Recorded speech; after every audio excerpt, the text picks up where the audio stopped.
মুখ্যমন্ত্রীর নির্দেশে ভুতুড়ে ভোটার ধরতে দুয়ারে মন্ত্রী বাড়ি বাড়ি গিয়ে মিলিয়ে দেখলেন ভোটার তালিকা। আজ উত্তরবঙ্গ উন্নয়ন জলপথ ও সেচ দপ্তরের প্রতিমন্ত্রী তথা মোথাবাড়ি বিধানসভা কেন্দ্রের বিধায়ক সাবিনা ইয়াসমিন তার বিধানসভা এলাকায় রথবাড়ি গ্রাম পঞ্চায়েত, উত্তর মোহনপুর, বালুয়াচারা, কাগমারি, গীতামোড় সহ একাধিক এলাকায় গিয়ে বাড়ি বাড়ি নিজেই ভোটার কার্ডগুলো খতিয়ে দেখলেন। তার পাশাপাশি তিনি জানান, আগামীতে তার বিধানসভা কেন্দ্রের প্রতিটি বুথে দলের কর্মী নিয়োগ করে বাড়ি বাড়ি ভোটার কার্ড চেক করা হবে। দেখুন, আমরা সকলেই আতঙ্কিত আছি যে বাংলার মুখ্যমন্ত্রী শ্রীমতী মমতা ব্যানার্জির নির্দেশে আমরা প্রত্যেকটা বাড়িতে বাড়িতে যাচ্ছি ভুয়ো ভোটার চেক করার জন্য। এবং শুধু তাই নয়, ভুতুড়ে ভোটার, একদিকে একই এপিক নাম্বারে দুইজন ভোটারের নাম, অন্যদিকে হচ্ছে ভুতুড়ে ভোটার, অনেক নাম বিভিন্ন রাজ্যের অনলাইনে তারা এনলিস্টেড করেছে। তারই খোঁজে আমরা বিভিন্ন জায়গায় স্যাম্পল চেক করছি, আজকে নিজেও আমি করেছি, এবং জনসাধারণকে অ্যালার্ট করছি যে তারা যেন তাদের এপিক নাম্বার মোবাইলেও ইলেকশন কমিশনের যে ওয়েবসাইট আছে প্রসেসগুলো আমরা বোঝানোর চেষ্টা করছি, তারা নিজেরাও চেক করতে পারবে। এবং প্রত্যেকটা বুথে আমরা আমাদের 2-3 কর্মীদেরকে বাড়ি বাড়ি যাওয়ার নির্দেশ দিয়েছি, এবং প্রয়োজন হলে তার একটা জায়গাতেও বসে, যেহেতু ভোটার তালিকায় এপিক নম্বর দেওয়া আছে, সেটাও যদি এক জায়গায় বসেও সেটা আমরা খতিয়ে দেখি, তাহলেও কিন্তু সার্ভেটা করা যাবে।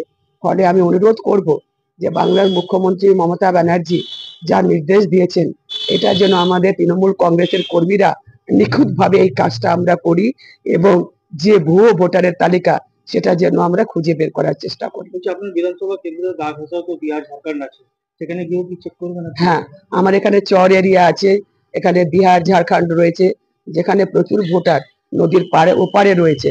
ওখানে আমাদের সন্দেহ আছে যে ভুয়ো ভোটার ওখানে হতে পারে, ওইখানেও আমরা যাব। কারণ আমরা জাস্ট শুনলাম যে দিল্লি ভোটে তারা এটা এরকম ঘটনা ঘটেছে, এবং সেই থেকেই আমরা অ্যালার্ট হচ্ছি। কারণ বাংলার মুখ্যমন্ত্রীকে কর্মে এবং উন্নয়নে তারা মারতে পারছে না, তার জন্য তারা বিভিন্ন ভাবে তারা ভুয়ো ভোটার বাড়িয়ে বাংলাকে দখল করার চেষ্টা করছে। আমরা ধিক্কার জানাই এই পলিসিকে, যারা মানুষের সমর্থনে নাই, মানুষের জুয়া চুরি করে যারা আজকে ভোট ব্যাংক বাড়াতে চাইছে, তাদেরকে আমরা ধিক্কার জানাই। আসুন না, লড়াই লড়ি আমরা উন্নয়নের নিরিখে। আপনারাও প্রচার করুন উন্নয়ন নিয়ে, আমরাও প্রচার করব। মানুষের সাথে, মানুষের পাশে থেকে আমরা ভোটের লড়াই লড়ি। এইভাবে 2 নম্বরই করে যারা আজকে বাংলাকে দখল করতে চায়, তাদেরকে আমরা উপযুক্ত জবাব দেব ভোট ব্যাংকে। এবং আমরা তৃণমূল কংগ্রেস কর্মীরা আমরা তৈরি আছি, দিদির নির্দেশে আমরা বাড়ি বাড়ি গিয়ে আমরা এটাকে সার্ভে করছি, এবং কোনো প্রকার তাদের কেন্দ্রীয় সরকারের যে উদ্দেশ্য, বিজেপির যে উদ্দেশ্য, সেই উদ্দেশ্য আমরা সফল হতে দেব না। আজকে 52 মোথাবাড়ির বিধায়ক তথা মন্ত্রী সাবিনা ইয়াসমিন রথবাড়ি অঞ্চলের উত্তর মোহনপুর বুথে এসেছে।